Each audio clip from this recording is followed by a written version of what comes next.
Thanks for tuning in to the Joe Strandell Show. At the core of this show is purpose, profit, and physics. And it's really an educational entertainment show. So it's here to help you learn more, but also to entertain you perhaps. And it has a little bit of a sexy flavor. Today I'm joined with Kirk Reed, who is the partner at We The Beat, which is an entertainment website. They curate music and shows, but he's also doing some other things that I'm excited to get talking about. But I'm really excited about this episode because this is what Kirk is doing, and is he's finding talent in town, and we can talk more about that, for music. And I feel like music is so underappreciated in the entrepreneurship scene. So I'm excited about this. Kirk, thanks for joining us. Thanks for having me. Yeah, that was a great intro. Thanks. We're in the Work Zone's room, the grand room here in downtown Santa Barbara. It's a co-working space, and thought we'd just kind of get going and share more about We The Beat. So Kirk, I was wondering if you could just kind of take us back and explain to us, what is We The Beat? Why did you get into this? And just maybe for someone who's not heard of it. Yeah. We The Beat, first and foremost, is a concert promotion company. We put on concerts, whether that's at a club or an arena. We just got into. We put on concerts in different places. We also have a blog, so we do that. We post new music. The original idea was to kind of support artists on the blog first, introduce fans to new artists, and then in hopes of booking them and bringing them to Santa Barbara. So supporting them in multiple ways, not just by giving them exposure, but hopefully some money in their pockets when they come to play. So you're from Las Vegas, and I want to get more into your story. Why did you move to Santa Barbara? I grew up in Las Vegas. I was actually born in Santa Barbara. My family lived here for a couple of years. Oh, okay. We moved to Vegas when I was really young, so I grew up in Vegas. I came out here for school. I went to UCSB. Santa Barbara was always my family's kind of summer hangout destination, so I know exactly what Santa Barbara and UCSB was, and it sounded amazing. I couldn't believe that all these college kids were just living on the beach. And, the school is solid, very underrated school academic-wise. So I came out here for 4 years, graduated in 2013, and trying not to leave. Yeah. I love Santa Barbara, love this area, love the people. So that's awesome. Yeah, I love being here. Me too. And we can talk more about where We The Beat's going, next year and stuff. But I want to know, who were as growing through your teens, who were your musical influences? The people or the artists that really kind of shaped your taste? Yeah. My dad first, he put me on to all the soul, funk, jazz on the way to school every morning. Marvin Gaye, Al Green, Miles Davis, Earth, Wind and Fire, all the good soul classics for sure. And then rap. I got really into rap in high school. Tribe Called Quest, Wu-Tang, all the OG hip-hop head stuff from the 90s. But through that, hip-hop was sampling a lot of funk and soul records, and which my dad was listening to. So I was listening to old records being sampled in hip-hop. And then my buddy Brett Fonfa was a DJ. And so he had a crazy eclectic taste, and he put me on to rock music, specifically Radiohead was a big band for me in high school. That changed everything for me, honestly. I was really into rap, and that just changed my taste and widened my appreciation for stuff. And then I went to my first music festival when I was in high school in Las Vegas called Big Goose, and I saw Daft Punk play live. Nice. And that was, if you know about that tour, the Alive tour, was considered one of the best tours, production-wise, music-wise. It was amazing. So Daft Punk got me really into the electronic scene. So those would probably be where my taste lies. Yeah. Soul and funk, and then rap, and then electro. I like it. And with those things, it sounds eclectic, which is, I think, important to become, because I think it's better to have at least a little bit of information about a broad spectrum than like focusing on and specializing on too much of one thing. And I mean, well, the niching is specializing, and the riches are in the niches. But, you know, speaking about eclecticism, there's a show, Morning Becomes Eclectic. Jason Bentley on KCRW. Do you listen to KCRW a lot? Or? Jason Bentley is the man. How did you get specifically that show into that? Do you listen to radio a lot, or like? The answer to that would be no. I don't listen to radio a lot. When I'm in my car, maybe in the morning or at night, I'll listen to the radio. I'll listen to radio. KJEE is like a local rock station. KCRW is a fantastic radio station that showcases really cool, unique, new, different artists. Yeah. So I discover music through KCRW. They're really good at that. But I also listen to KJE and more popular mainstream radio. It's important for me in the business to know what the people are listening to, not just me. It's important to get out of my head and see what the masses are into. You know, so I'm a fan of pop music. I'm a fan of what is hot in the world. Yeah. Not just in my trending. head. Yeah. And you totally, I mean, money follows trends, and trending I'm always looking for as well. But you part of what you do is talent scouting. How do you do that? Like, how is talent measured to you? You got to be different, I think, is one thing. People really latch on to that. If you have a unique sound or a unique approach, people really gravitate towards that and want to know what that is.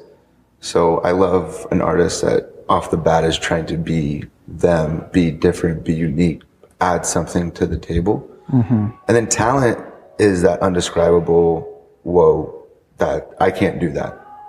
And my friends can't either. You know, when someone's shredding on a guitar and you're just like, whoa, that's different, you know, or a beautiful voice. It's that it factor, I guess, would be talent, you know? And so you're looking for these talented artists, like locally or elsewhere? Both, yeah.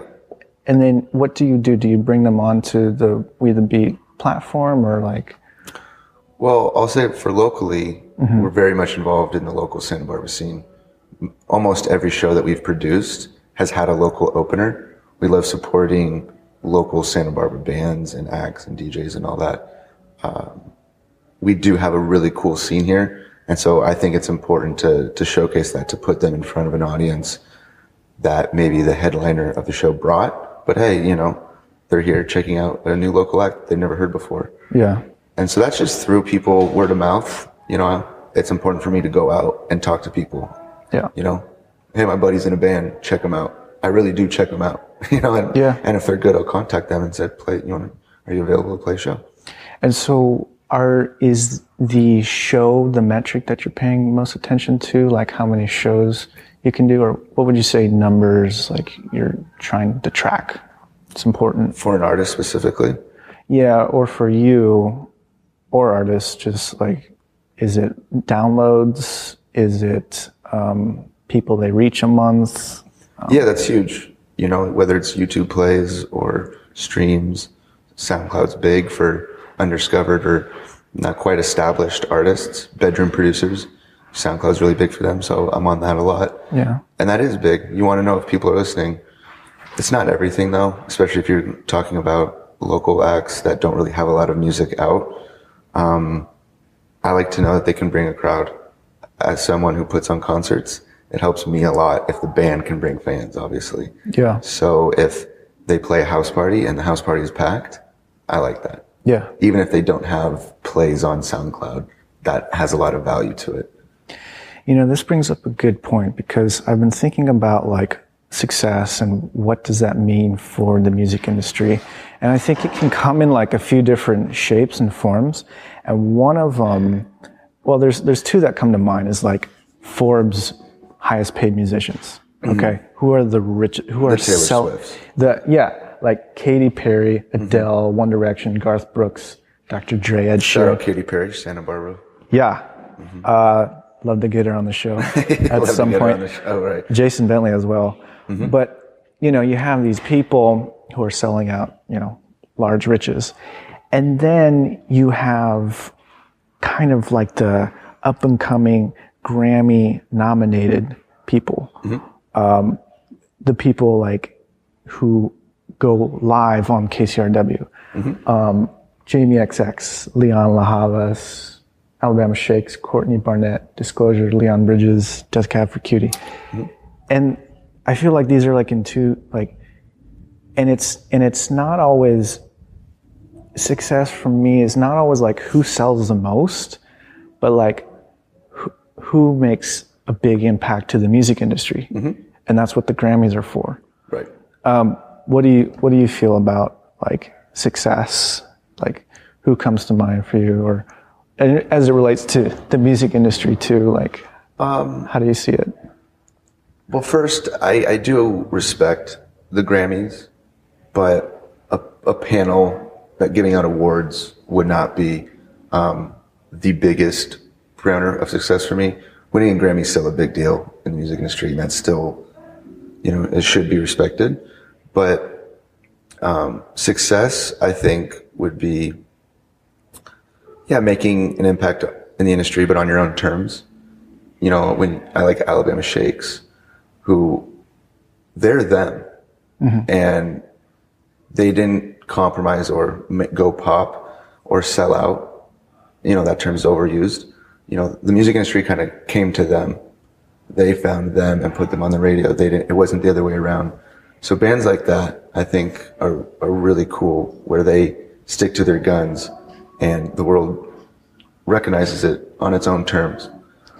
I think part of also what makes Alabama Shakes so different is like they came to play here recently. At the Bowl. Yeah. And it was a sold out show. Yeah. Sold out, and someone was like, yeah, the singer, you know, it's a big woman. It's a big woman. Yeah, it's awesome. I didn't even know that. She kills it. When it was on the radio, I thought it was a dude. Being honest. Right. And so when that surprise happened, I was like, oh, that's kind of cool. Well, yeah, there's nothing like sexy about their image or right. whatever. It's just about the music. Right. You know, it's really cool. And like what sounds good. What sounds good, period. And like that is such an art to find like what sounds good.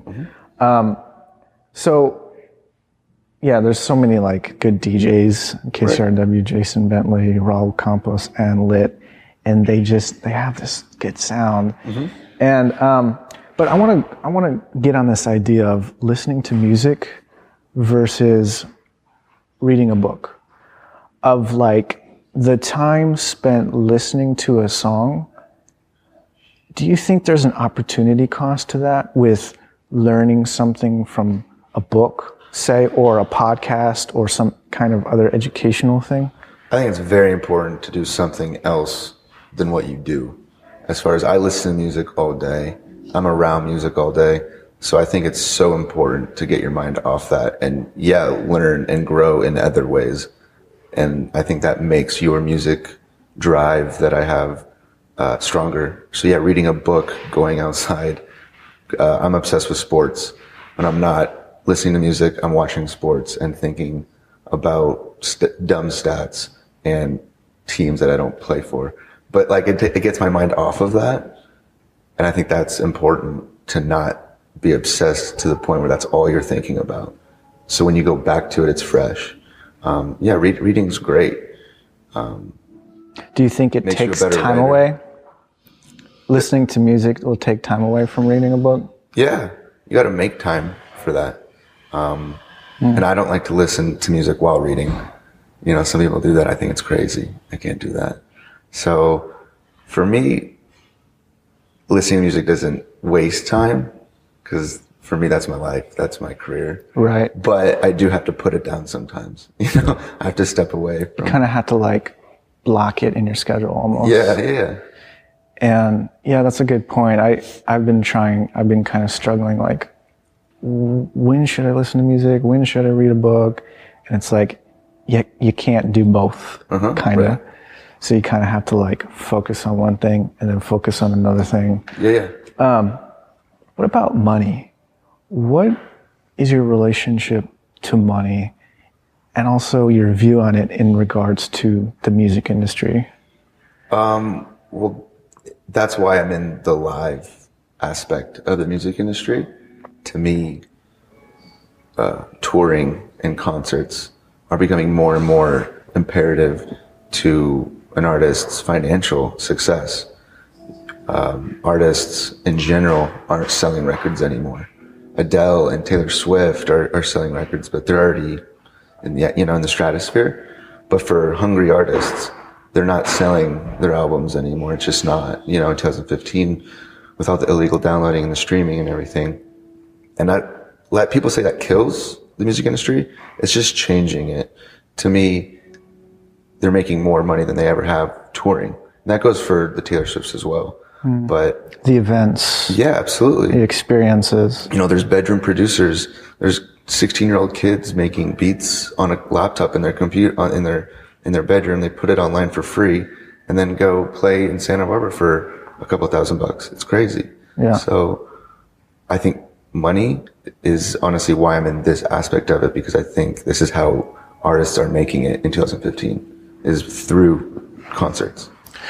I like that, because sometimes I feel like the music industry is such a top-heavy place of, all these high earners touring, selling out big things, and then you get all these like struggling artists at the bottom, and it's like this like top-heavy thing. Mm-hmm. And like you're saying, the experiences or the events, the concerts, it's going to be what pays the money. Right. Well, these DJs that they're putting out music for free online and then DJing Las Vegas for crazy amounts of money. That's the new model, really, is putting out music as a promotional device to build your name, to build your brand, and then people will come to see you live.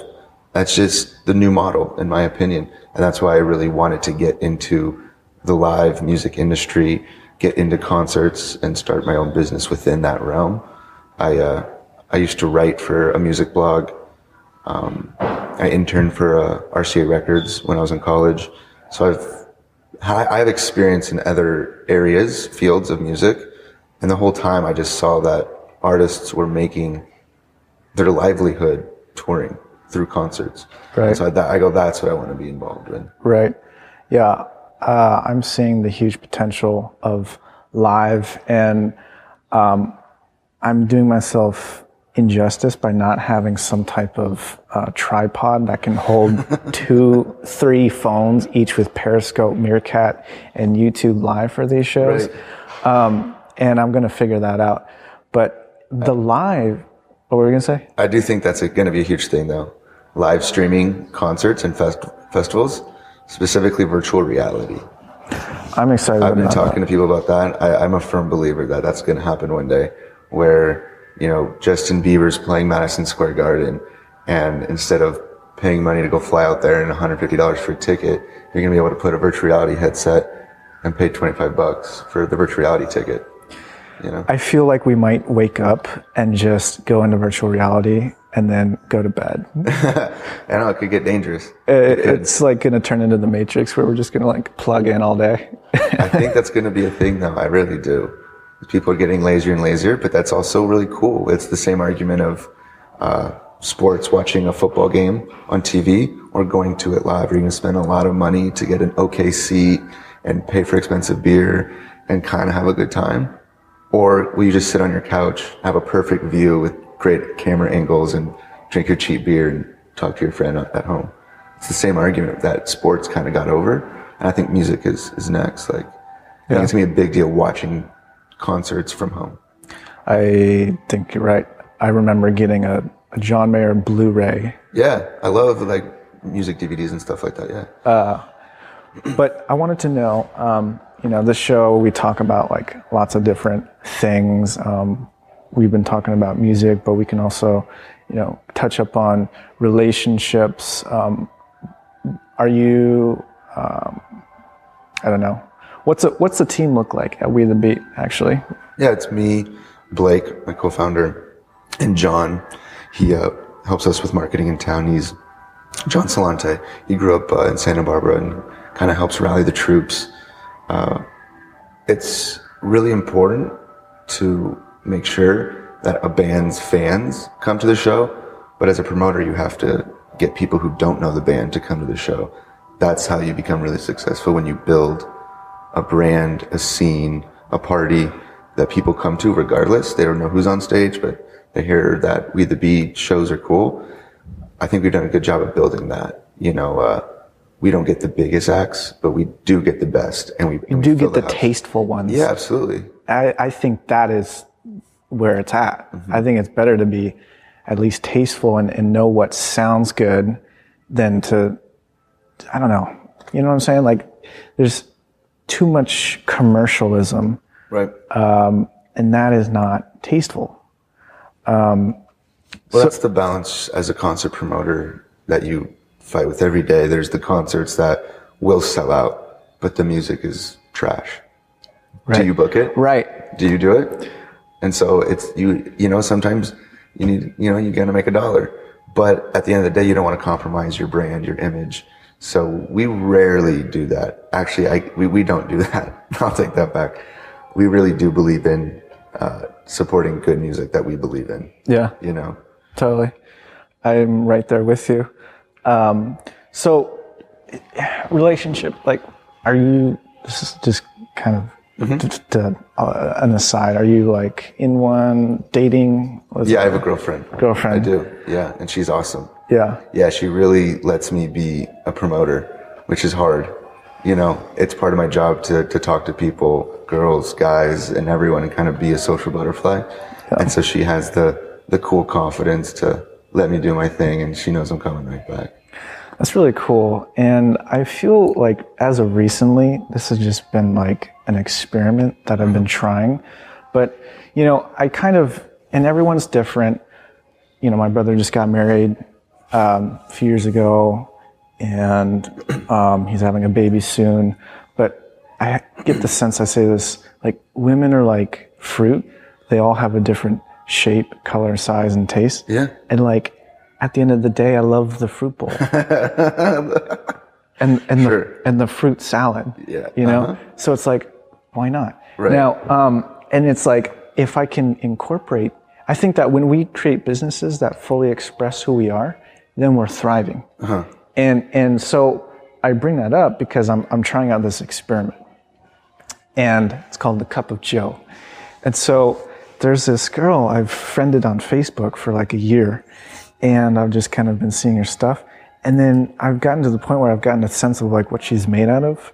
And so I sent her $10, and I was like, hey, here's my Cup of Joe. Okay. And then the next week I did it again in like 3-4 weeks. And then like I'm on this. You like paid for her coffee. Right. Online. I haven't even met her in person. I've seen her like walking maybe. In Santa Barbara? Right. Well, how about you get the cup of coffee with her? I will, but you have to give before you ask. Okay. So I figure if I give 90% and then she gives me 10%, it must be reciprocated. Right. Otherwise, you don't be it. Right. But if I gave 90% and then she gives 10%, I feel like that would be a good try, good investment. So yeah, and then or how about this? You get her for a cup of coffee, bring her to a We the Beat show. You know? Well, it's not just one. Then you have a great night. It's not just one, though. Faith now is in the picture.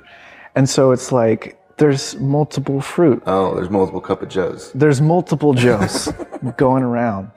And so, like I said, you know, Hefner was a guy who would be given like $1,000 a week, you know? And he was a successful businessman, whatever you think about him.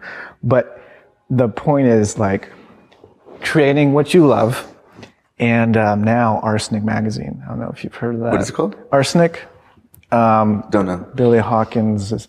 It's like Snapchat Maxim. Sure. So it's like lots of cool stuff. But I don't think models should just be models. I think it should be parentheses role models. So like, anyway, just move an aside, like, you know, these are the things that I love. And so I'd love to talk about them.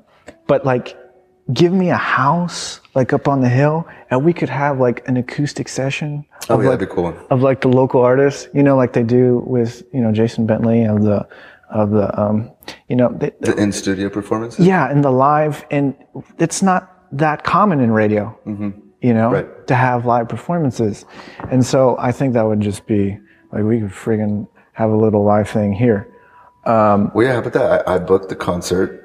The next day, they do the live session with Joe, you know, in the hills of Santa Barbara. Perfect. Right. I like it. So we'll work on that. We'll work on that. But back to you. What tools do you use? Like you're searching through, do you use Spotify or? I am big on Spotify now. Okay. I finally caved in and I paid for it. I was the freemium guy. You can use Spotify for free. But now I pay the $10 a month, and I think it's unbelievable. It's worth it. Yeah, you pay $10 for every song ever. You know, they have most, not all, but they have most music on there. And it's really easy, really clean. And if you want to talk discovery, they do have a good discovery platform. They curate playlists for their users. A weekly playlist, and then on every Friday, it's like New Music Friday. So they show you new music that got released this week. So they do show me music, which is awesome. Yeah. You know, they really do a good job of that. Yeah, I've had premium, I don't know, like 3 years, and I totally advocate the use of that amazing platform. Do you use SoundCloud as well, or Apple? Yeah, Spotify is for the more established artists that are releasing legitimate pieces of work, you know, albums, EPs and stuff like that.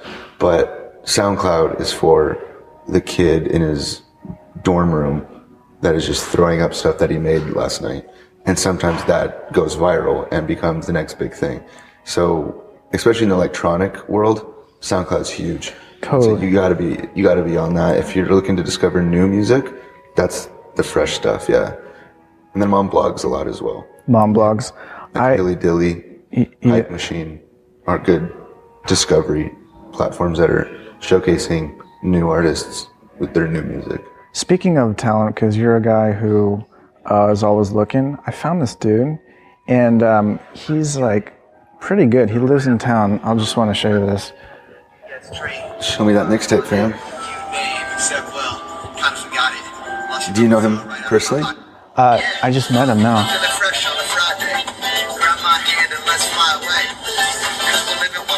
Does he have like a SoundCloud? He does. A Facebook, a Twitter, an Instagram? I know he has. I look for that a lot in artists as well. Right, me too. I don't know, to be fair, I don't know him that well. I just know he goes to skate school and he's mingling in water polo and other things. But yeah, if he has like a SoundCloud, a Facebook, if he's making the effort to brand himself and get himself out there in a very organized way, that means a lot to me as a concert promoter. That means he's taking his craft, his career seriously. And that also gives me a way of promoting his music. You know, I can't book you if I can't show people who you are first. Right. You know, you need something these days. You need to have some online presence for me to show people who you are. Absolutely. And the social media platforms are a way to figure out who you are, because you can see who you're following and what tweets you're favoriting. It's like the ultimate. Sure, you don't even need to be putting up music. If you're putting up photos and you're curating a vibe, a brand, right, that is still something. Honestly, I tell people all the time, there's a lot of local bands that don't have anything online. And I go, what do you want me to do? How do I promote you as an artist if I can't show anyone anything? Right. So you need to have an online presence these days. Right. Absolutely agreed. And that's why I have an email signature, and I use Y-Stamp all your socials. With all the social medias. And I'm actually creating a social media course to teach business owners how to navigate all the different platforms. And this is probably something 6 months out, and I want to start off with the free mini version. But we know how to use social media. Right. A lot of older people, you know, even around the world, don't. Right. We grew up with it. They didn't. Right. Yeah. And so maybe the older business owner wants to incorporate it, but just doesn't know how. Right. So I'm trying to navigate that. Cool. But we'll probably, let's see, we'll probably wrap up with a few questions. Morning routine. Mine? Yeah, what does it look like? I wake up and check my email first thing to make sure the house isn't burning down. You know, I make sure that nothing bad is happening with upcoming shows, and I plan what problems I have to take care of that day. And so I'll spend like an hour on email, reading and answering, and then also sending follow-up emails. You know, I'm constantly talking to agents about artists and their touring plans, but they forget about Santa Barbara. You know, artists focus on big markets, LA, SF, Chicago. Why is that? So it's my job to kind of say like, hey, don't forget about Santa Barbara. So I'm constantly following up with, you know, agents and their acts. Because LA, SF, New York, Chicago, those are the big markets. So you better do well. You know, you better play a cool venue. There's just a lot more eyeballs on you, especially within the industry. You know, there's a lot of music folk in LA and SF, like industry types. So those shows better go well. They better be cool. And they'll fit in Santa Barbara if it makes sense. But if it doesn't, they'll skip us. Is the truth. But we've been good. You know, we're building a reputation of kind of a must-hit city, but really fun. And why not? If you have a day in between your LA and SF date, you know, stop by Santa Barbara, have fun, pick up a check, you know. So. Totally. I don't know if we were talking about this off air, but we were talking about different venues. Mm-hmm. Here we have the Santa Barbara Bowl and Soho, maybe a few others. What do you think? Some guy was like complaining that there's not enough, or like he just wasn't happy that there was like an in-between. And what do you think about the venues here? I think what we have is really cool. There could be more. I think the missing piece is something in between Soho, which is a club, 300 cap room, and the Santa Barbara Bowl, which is an amphitheater, close to 5,000 people. There isn't anything in between. Soho, we call an elevator venue. You either get an artist on the way up or on the way down. You know, someone who's going to be big or someone who was big and kind of does like the reunion tour stuff. There's nothing at like 1,000 to 2,000 people for established acts that are touring all the time. Right. So they won't play Soho because it's too small. It's for a look, you know, they don't play small venues anymore, but also the money's not there. You can only make so much money at a 300 person room venue. So that is something that's missing in Santa Barbara, is the in-between. That would be really cool, a proper theater, you know, 1,500 person venue. What, do you think the solution is just to build that, or? There are a couple theaters already. The Arlington and the Libero are bigger than Soho. They're just seated, so you can't have, you know, rowdy standing dancing shows there. It's more of like a mellow vibe. Yeah, I guess the solution is to build one if you have $1 million. If that, you need more than that. So that's not in my plans anytime soon, but I would love to be involved. Anyone out there who's wanting to do that, call me. Yeah, it's just a matter of time. I would love to be involved in something like that. Absolutely. It's been said the average millionaire has 7 income sources. Right. Okay. And it's a little bit trickier, I guess, with music. I don't know, but we'll figure it out. We'll figure it out. Yeah. If someone is on this show and they're about to build that, you call me. Yeah.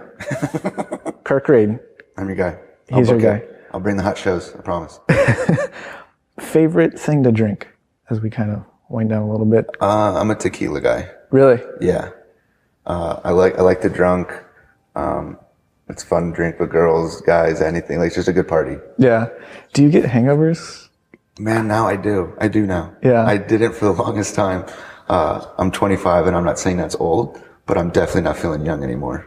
I'll wake up destroyed some mornings like, oh my gosh. So I get hangovers. I get hangovers now, I do. And it's so painful. Yeah, and I'm like, stop this, turn this off. There's a guy in LA who's doing this 30-day no alcohol challenge program. And I whatever, support him. And I don't know, the alcohol, it's a fun little like buzz and social lubricant, but I think coffee does the same job for me. It's so hard for me too, in my business and my work. I'm constantly at a concert, I'm constantly at a bar, and I'm putting everywhere. on a party. So yeah, it's everywhere, and I like it. I've been trying to be better about it. It's tough though. It's like swimming against the current. Yeah, it really is. What's your favorite book? Are you into reading or? Yeah, of all time, my favorite book. Yeah. I'd say On the Road by Jack Kerouac. Okay. We the Beat comes from or is inspired by the Beat Generation, Jack Kerouac and his whole crew. So yeah, we the Beat, we the Bayat, the Beat to Keep, the Beat of the Heart. I was going to ask why it was called We the Beat. Yeah, that's a passage from On the Road, Jack Kerouac. So, yeah, though that crew was big for me in high school when I was really into reading. So On the Road it's about just going out, seeing the world, doing what you want, figuring it out. There's a lot of cool messages and parts in that. Favorite movie? Ferris Bueller's Day Off. It's funny. Yeah, Ferris is my idol. Okay. Again, doing what you want. I mean, that's about starting a business, is doing what you think is right, doing what you want with your time. Right. Favorite music? Like a genre or an artist? Both. I love disco, man. Yeah. I ask old people all the time why I was hated so much, or people were chanting death to disco, but I'm a huge fan. In the Night, or Secrets in the Dark, by the Greek artist, and I'm forgetting her name, but that is like a new disco. I don't know if you've heard of that. There's like a whole group of artists that are trying to recreate that sound, like they're calling it new disco these days. And so I love that era. Monica. Okay. Monika. I love that stuff. But I love like old funk, Parliament, Earth, Wind and Fire, Tower of Power. My favorite genre, like right now, I'm still really into rap. Yeah. Big Drake fan. Yeah. So yeah, that's what I'm into right now. That's cool. I probably need to get better at the rap thing because I don't have, I guess, that really nailed down. Right. But that's why you're here. Yeah. To kind of help with supplement that weakness. Sure. I'll send you a playlist, man. Okay. As we wrap up, best way for people to reach you, learn more about We the Beat? Email is best. Even my mom knows to reach me on email these days. It's terrible, but true. Kirk at wethebeat.com, Kirk.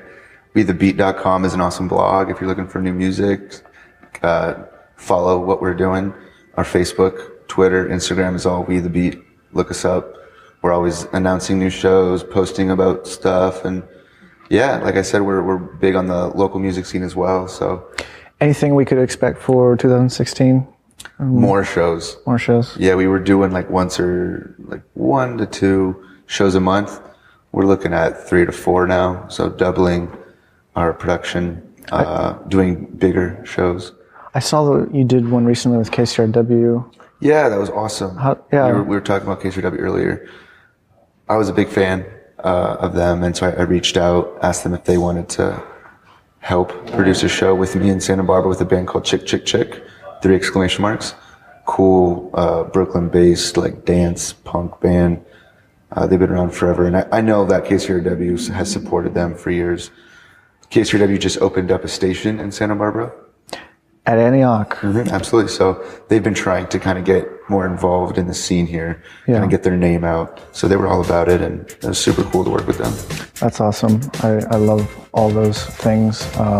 Kirk, thanks for joining me to talk about music and as it relates to, entrepreneurship and how it's growing. And, it's cool listening to your take on it because you definitely have a curated sense of talent and what sounds good.